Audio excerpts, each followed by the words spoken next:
Here's the big news from the New York Times. Actually, it's not just the New York Times.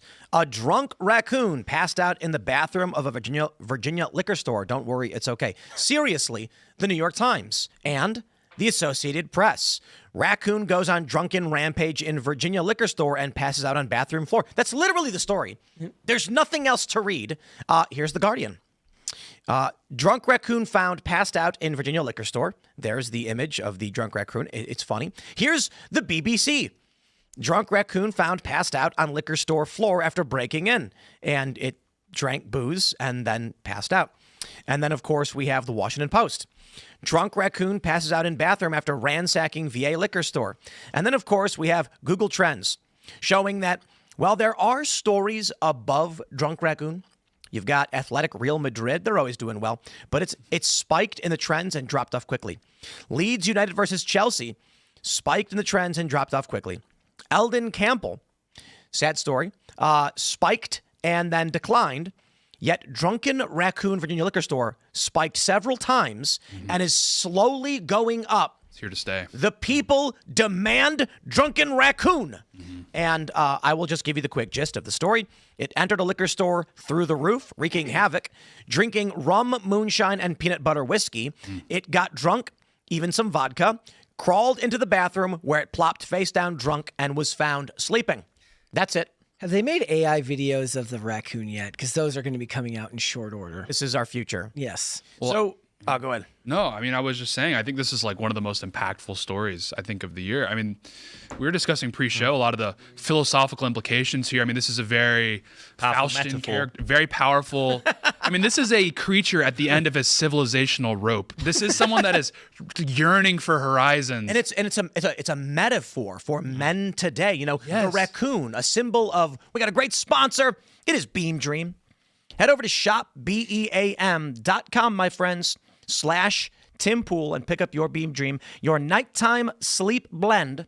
Helps you sleep better. I drink this stuff every night. I swear by it. It is delicious. It's got melatonin, magnesium, L-theanine. It is fantastic. And right now, you will get their early Black Friday sale, 50% off. I really do think it's fantastic. And this is legit. I do drink it every single night. My sleep improved. I didn't even know it could improve. And now for the past several months, I've been having consistently good sleep. And you guys know that I recently had a baby. So that's pretty impressive. Good stuff, Beam Dream. Wild strength and viciousness reduced to a drunkard sleeping on the floor, weak, frail, and impotent. I mean, this is like... Yeah, this is my wheelhouse. Yeah. Drunken raccoons. Yeah, it's unbelievably powerful. Why do you think it's spiking?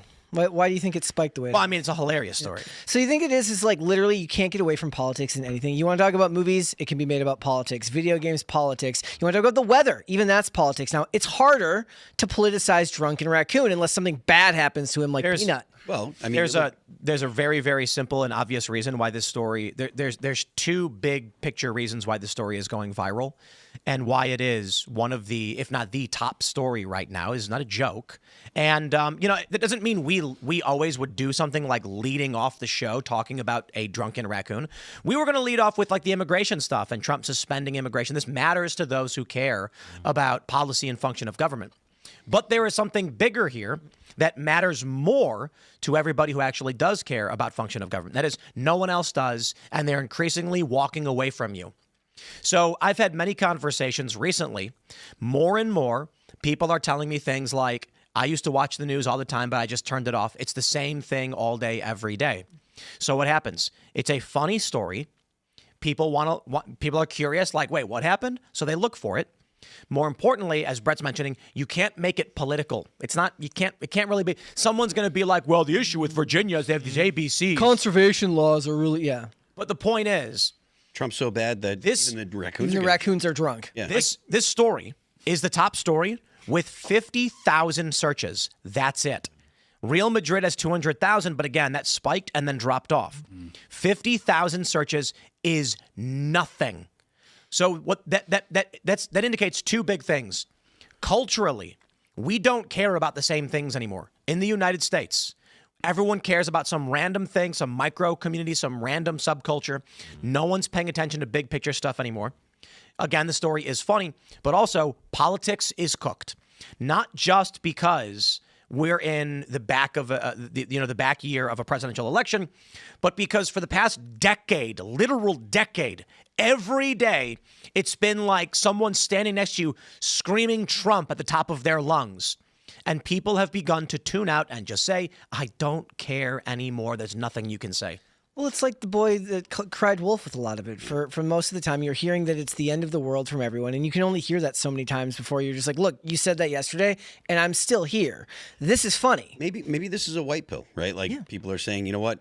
I don't care about the terrible thing that people are upset about, on the internet today. Maybe this is like my chance to read a story that has some levity. It's silly, it's funny, and it gives me some respite from what has been a year full of people having an absolute fit about Donald Trump. I would say yes, but the search volume for this story is extremely low. The point is the search volume for everything else is lower. Yeah. This means that, normally when Ozzy died, you had 10 million searches. Because that was something impactful culturally that we were all like everybody knew Ozzy. So everybody was like, what just happened? We don't have shared culture anymore. So even though this is the biggest story, it's the lowest common denominator. If the New York Times says we need clicks, if they write a Trump story, they're not going to get clicks. People are either saying, I don't care anymore, or your opinion about Trump is wrong. Yeah. But the Raccoon, 50,000. This is the death of American media. I think, one of the reasons we focused very heavily on memberships is because this is something I've been predicting for a while, that volume-based media is cooked. If you want to run a company and you want to make money to pay your employees, you need actual paying members. If you're going to try and operate off ad sales and volume, it's not going to happen moving forward. Well, even views-wise, if you're talking about that type of, when you said when Ozzy died, who else died around that time? I don't remember if that was Michelle Trachtenberg, but we covered, there was like 3 or 4 deaths that all happened around that time, and we covered them each day on the show to varying degrees of, volume of people watching the clips after the fact. And the Michelle Trachtenberg one did really, really well because it fell in line with what our channel covers. We cover less music. So like you said, everybody's kind of sectored themselves off into their own little corners of the internet. And so you don't have great volume on a ton of other things because everybody's looking for something very, very specific to a niche group of people. Yeah, I mean, this has been described by like some cultural commentators as the monoculture of the 20th century, where, because you had mainstream institutions, mainstream media institutions, so people generally were all on the same page with what sort of media they were intaking. Obviously, the radio, the movie theaters, that sort of thing. The internet comes along and democratizes everything. No one is on the same page. We can't create stars anymore, so there's no touch points for people, and that's how you just get further and further atomization on media intake. There's no stars. We can't create stars anymore. All that's left is small furry animals. Yeah. The lowest common denominator. So I was talking about this the other day. I did a Tim Pool show podcast on brutalism. There's this great video where Sheehan Quirk talks about how you've got this great architecture along the Thames River with these like fish around these lampposts, and everyone gathered around and stood in awe, and they all had a contest, and now they just build black posts. They're ugly LED posts. And why do we have big gray blocks? It's exactly why we have Drunk Raccoon. To be fair, I like Drunk Raccoon. It's funny. But the reason why your McDonald's no longer has a play place, the reason why Pizza Hut no longer has its stylized structure and is a gray block strip mall delivery project is because the people who come to this country, the 53 million migrants, do not share your values. And so if a company says, I want to sell as much product as possible, they have to cater to the community. So McDonald's, what do? They build a play place.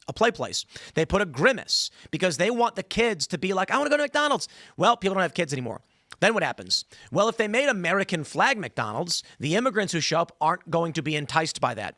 So they say, then just reduce cost across the board. What happens? Big gray blocks instead of beautiful Roman architecture, because no one's going to vote to approve a style of art that is not part of their traditional culture or their worldview. Drunken Raccoon is appealing to liberals and Democrats alike, liberals and conservatives alike. So when they run the story, everybody clicks it. If they run a story about Trump, no matter what, they will get heat for it. So this is your lowest common denominator news, and it's not even getting that much attention. Despite it being the biggest story, it's getting, I do want to be fair. welcome to the end of the year. Thanksgiving just happened. We have 2 weeks of work left, and everybody is counting the days and staring at the calendar. Yeah, it's like a QB Neal.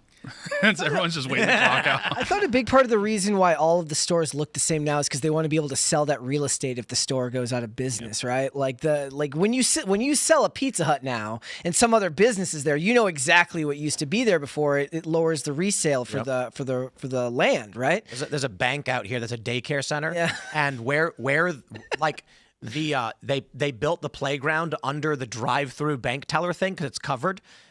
And you can tell it's a bank. Yeah. I mean, the economy always wins. Yeah. If you can make sure that your building is resaleable, that's going to be the motivating factor for everything. I think that there is validity to the fact that there are fewer children. But I mean, I was just at a Chick-fil-A a couple weeks ago, and there was a playground built into it. So it was indoors. It wasn't like the outside one. So I imagine you could pull it down and still, use the space for something. But I think that it's more about keeping the value of the real estate than anything else. This story also, I think, because it's for an American audience, is really shocking. But like, I was recently in Glasgow in Scotland. If you walk down Sauchiehall Street there, you will see animals, humans, all sorts of creatures plastered all over. They're just like what do you call it? Like police sketches, like murder sketches. So I think this is really jarring for an American audience. But I think maybe for the international audience, this wouldn't resonate. They're like, I see this every day. This is called being from Glasgow. See, this should be turned into a movie right here. We should get a drunk raccoon, like live action adult animation. AI is here, brother. It's going to happen. Someone can easily just make the trailer for you right now. There must be security camera footage of this Yes. as well. I mean, Have they not released I them? hope so. Well, there's always those there a body videos of cam? like bears. Like there's always the videos like the bears that break into convenience stores and like Right. get into the food and stuff like that. And we need to see what the police response was like. I mean, did they rough up this That's raccoon? the real question. Thanks for checking out this clip from Timcast IRL. Make sure to watch the show live Monday through Friday at 8 p.m. Subscribe to this channel, and we will see you all there.